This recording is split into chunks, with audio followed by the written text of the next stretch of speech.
চুয়াডাঙ্গা জেলার আলমডাঙ্গা উপজেলার খাদিমপুর ইউনিয়নের শিয়ালমারী গ্রাম এবং পাঁচকমলাপুর গ্রামের মাঝামাঝি রয়েছে বানাত খাল।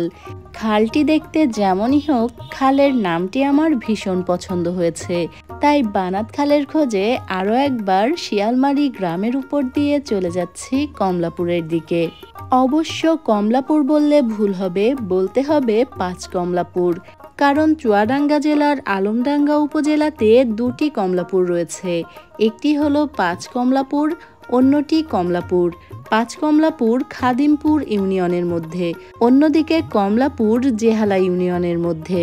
এই মুহূর্তে আমরা যে বানাত খালটি দেখতে যাচ্ছি, সেই খাল থেকে 1 কিলোমিটার দূরে যে কমলাপুর রয়েছে সেটি হলো খাদিমপুর ইউনিয়নের পাঁচকমলাপুর। এই যে বানাত খালের যে জায়গাটি, এই জায়গাটিও কিন্তু খাদিমপুর ইউনিয়নের মধ্যে। তবে এই খালটি শিয়ালমারী গ্রাম থেকে 1 থেকে 1.5 কিলোমিটার দূরে অবস্থিত, আর খালটি থেকে পাঁচকমলাপুর গ্রামটিও 1 কিলোমিটার দূরে অবস্থিত। তাই বলা যেতে পারে খালটি দুই গ্রামের একেবারেই মাঝামাঝি। এদিকের রাস্তাটিও ভীষণ সুন্দর, একেবারেই নিরিবিলি একটি রাস্তা। এই রাস্তাতে সেভাবে গাড়ি ঘোড়া নেই বললেই চলে, কারণ এই যে রাস্তাটি একেবারে মাঠের দিকের রাস্তা, আর এই রাস্তাটিতে সচরাচর সেভাবে লোকজন আসে না। এরকম রাস্তাতে খুব সকালে অথবা পড়ন্ত বিকেলে হাঁটতে কিন্তু বেশ ভালো লাগবে। যাই হোক, এই মুহূর্তে আমরা বানাত খালের একেবারে কাছাকাছি চলে এসেছি। দূরে যে মোড়টি দেখা যাচ্ছে, এই মোড়টিকেই বলা হয় বানাত মোড়।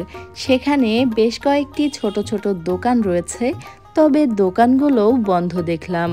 আর যে খাল দেখার উদ্দেশ্যে আমরা এলাম, সেই খাল এখন পানি শূন্য।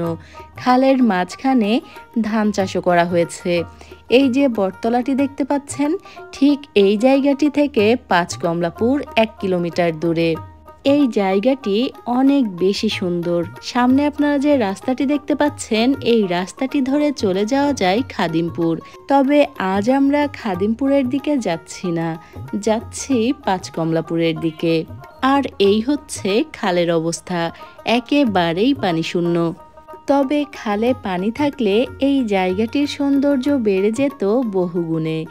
যাই হোক, আমরা এখন খালের পাশের যে পিচঢালা পথ, সেই পথটি ধরে এগিয়ে চলেছি পাঁচকমলাপুরের দিকে।